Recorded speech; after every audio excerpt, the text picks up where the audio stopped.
Hello प्यारे student, नमस्कार। स्वागत है आपका इस वीडियो में।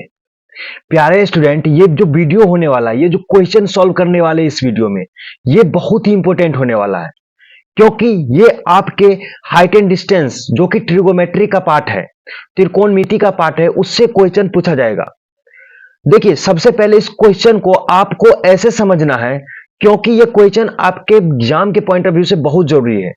हर साल हाइट एंड डिस्टेंस से एक क्वेश्चन देखने को मिल जाएगा और एक तदात्मय से जो प्रूफ करने वाला आता है उससे मिल जाएगा। तो आइए हम इस क्वेश्चन को बेहतरीन ढंग से समझते हैं और 5 नंबर फिक्स कर लेते हैं। ठीक है, मैं ऐसे बताऊंगा जो आपको 100% एग्जाम हॉल में भी बनने लगेगा।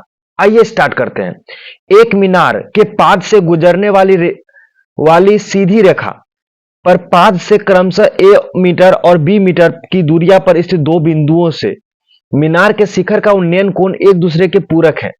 मतलब बोल रहा है कोई मीनार है और मीनार के जो देखिए, अगर हम बोल देते हैं, यहां देखते समझते जाइए आप। अगर ये मीनार है जिसकी लंबाई हम मान लेते हैं ए बी है, ठीक है, और इसके जो दूरी है ना, पाद पाद मतलब निचला हिस्सा होता है, ठीक है, जरी जरी जिसे बोलते हैं, इससे ना सीधी रेखा पाद, देखिए सीधी रेखा पर पाद से क्रमशः ए मीटर और बी मीटर पे दो पॉइंट है। यहां पाद है इसका, मतलब यहां जर है इसका। यहां से अगर हम ए मीटर ले तो यहां एक बिंदु मिला जिसका नाम बोल देते हैं सी, और फिर यहीं से पादे से बी मीटर दूर, यहां से अगर हम बी मीटर दूर जाएंगे तो यहां मिलेगा हमको सी डी पॉइंट जिसका दूरी है बी मीटर। ठीक है, मतलब ये दोनों दोनों ए मीटर, सी पॉइंट और डी पॉइंट दोनों कहां से है, इसके जड़ से है। ठीक है, अब आगे बोल रहा है दोनों दूरी पर इस दो बिंदु से मीनार के शिखर का उन्नयन कोण, ये शिखर का उन्नयन कोण होगा। देखो, अगर मैं इसको ऐसे मिला दूं और इसको ऐसे मिला दूं, ठीक है, तो ये हो जाएगा उन्नयन कोण, ये एक होगा और ये एक कोण होगा। तो ये दोनों जो उन्नयन कोण है ना, एक दूसरे के पूरक है। पूरक का क्या मतलब होता है दोस्तों, मैं आपको बता दूं, ये दोनों का जोड़ अगर 90 डिग्री हो जाए तो ये क्या हो जाएगा, पूरक हो जाएगा। जितना बात मैंने करा है पहले लिख देता हूं।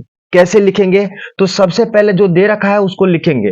पहले हमने ए बी मीनार की क्या माना, मीनार की ऊंचाई। ठीक है, तो हम लिखेंगे यहां से माना कि ए बी मीनार की, देखो ऐसा भी मान सकते हैं, माना कि ए बी मीनार है, ए बी मीनार है जिसकी लंबाई, जिसकी ऊंचाई मान लो, ऊंचाई एच मीटर है। ठीक है, ये ऊंचाई कितना मीटर है, एच मीटर मान लेते हैं। ठीक है, आपको इतना लिख लेना है। और जमीन, देखो जमीन पर स्थित दो बिंदु है, जमीन पर स्थित दो बिंदु, दो बिंदु कौन कौन बिंदु है, सी और डी, क्वेश्चन में बोल रहा है। ठीक है, सी और डी इस प्रकार है कि, देखो किस प्रकार है, तो हम बोल सकते हैं भाई मेरे, ये दोनों कितना डिग्री का कोण बना रहा है, 90 डिग्री, दोनों मिलकर। तो हम इस कोण को लिख सकते हैं बी सी ए, तो इसको हम मान लेंगे थीटा। और अगर इसको देखो, सबसे पहले लिख लो कोण बी सी ए प्लस कोण B D A, B D A बराबर क्या है, 90 डिग्री। अब ये तो लिखने वाली बात हो गया। ठीक है, आप लिखो ना लिखो इससे ज्यादा फर्क नहीं पड़ेगा, लेकिन आपको मैं बता दूं, जब भी पूरक होगा तो एक 90, एक थीटा होगा तो एक 90 माइनस थीटा होगा। बस इसी पे कंसेप्ट आपका बन जाएगा। ठीक है, ज्यादा दिमाग लगाने की कोई जरूरत नहीं है, ये आप लिखो ना लिखो इससे कोई दिक्कत नहीं है। ठीक है, यहां तक कोई दिक्कत। अब हमने बीसी क्या दे रखा है, तो बीसी इजक्वल टू हमने मान लिया ए, और बीडी क्या दे रखा है, तो बीडी हमने बीडी का वैल्यू ले रखा है बी मीटर। ठीक है, इतना आपको बस लिख लेना है। ठीक है, ये बहुत हार्ड क्वेश्चन नहीं है, बहुत इजी क्वेश्चन है, मैं आपको एक्सप्लेन करके समझाता हूं। तो आप क्या समझे, इतना लिखे ना लिखे कोई फर्क नहीं है। ठीक है, अब जो सिद्ध करना है वो अपने आप आ जाएगा। सिद्ध करे कि मीनार की ऊंचाई root a b, root under a b आ जाएगा। ठीक है, तो यहां से डायरेक्ट आ जाएगा आपका तो यहां से आपको दो ट्रायंगल दिख रहा होगा, दो कोण समकोण त्रिभुज दिख रहा होगा। एक का समकोण त्रिभुज का नाम है ए बी सी। ये देखिए 90 डिग्री बना लेगा क्योंकि समकोण है। कोई भी मीनार धरती पे जो होता है जमीन पे 90 डिग्री का कोण बनाता है, ठीक है, परपेंडिकुलर लंबवत खड़ा होता है। तो यहां से हम दो समकोण त्रिभुज हमको दिखाई दे रहा है, ए बी सी और एक है ए बी डी। तो सबसे पहले ले लेंगे त्रिभुज, समकोण त्रिभुज भी लिख सकते हैं यहां, समकोण त्रिभुज ए बी सी में, ठीक है, ए बी सी में देखते रहो, देखते जाओ, बहुत अच्छे से समझ में आएगा। ए बी सी में, तो ए बी सी में आप थीटा क्या लिखोगे, टेन थीटा। टेन थीटा होता है पी बट्टे बी, आपको याद होगा टेन थीटा। टेन थीटा होता है क्या, पी मतलब होगा ए बी, लंब बट्टे होता है आधार जो कि बी सी है। और आपको पता है कि टेन थीटा ही होगा। और ए बी का वैल्यू क्या है, तो ए बी का वैल्यू हमने एच माना है और बी सी का वैल्यू क्या है, ए। ये आपका हो गया समीकरण फर्स्ट। कोई दिक्कत, कोई दिक्कत नहीं। अब आ जाओ, फिर आप नीचे लिख लेना इस बात को। अब आ जाएंगे, अब समकोण